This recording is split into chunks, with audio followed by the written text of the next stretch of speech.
Why do we feel that the property prices in Australia are unaffordable? You've probably been hearing over the last few months and even years that the property market in Australia is unaffordable. So I've lived my entire adult life in Australia, living and breathing the property market for just over a decade now. Over the last 10 years or so, I've read so many sensational headlines talking about how unaffordable the property market is. And to an extent, I always believed that. However, I found out that this was a myth, and we're gonna bust this myth in this video today. Recently, I traveled to the Middle East, specifically to Lebanon, where I am from, and I met a lot of expats who are currently living in Abu Dhabi, Dubai, and some of them were living in France. It's about an hour or so outside of Paris. I mentioned to some of my friends who are living overseas how unaffordable the property market is. I mentioned that you probably need to travel an hour outside of any metro city, and you're going to be spending $800 to $1 million as a minimum to secure a home with a sizable or a decent land size for your family. To my surprise, my friends felt that the property market in Australia was affordable in comparison to the cities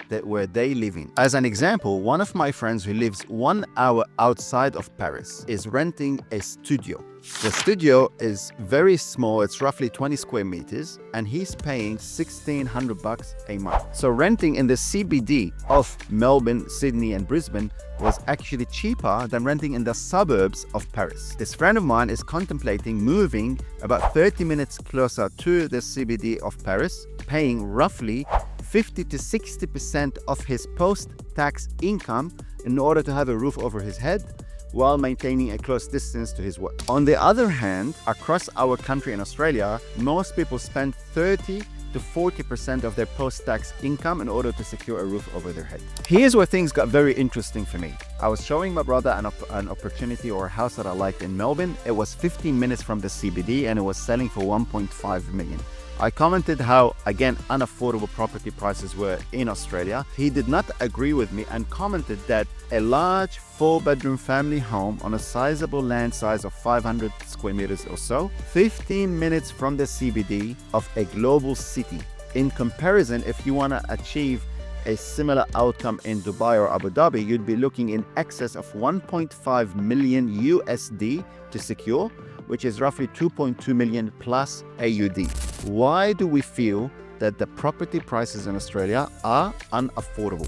I asked my brother and his friend who lives in Paris how many multiples of their income can they borrow from local lenders. In Paris, you can borrow 10 times your income, meaning if you're earning $100,000, you can borrow $1 million.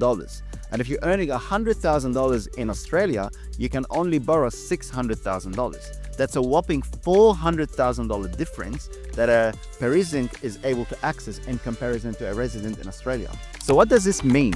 Do we have an unaffordability problem or do we have a lending problem? If you did not know, the major 4 banks in Australia are the highest profitable banks in the world. What that means for you is you have to be strategic on what properties you buy, where you buy them, what they rent for in order to maximize your borrowing capacity, which in comparison to other residents around the world is subpar. If you agree with me, leave me a comment in the video, and if you don't, leave me a comment because I'd love to get your thoughts on whether Australian property market is really unaffordable or if there are other problems like lending lying beneath the surface and we've been fooled by the media for all these years.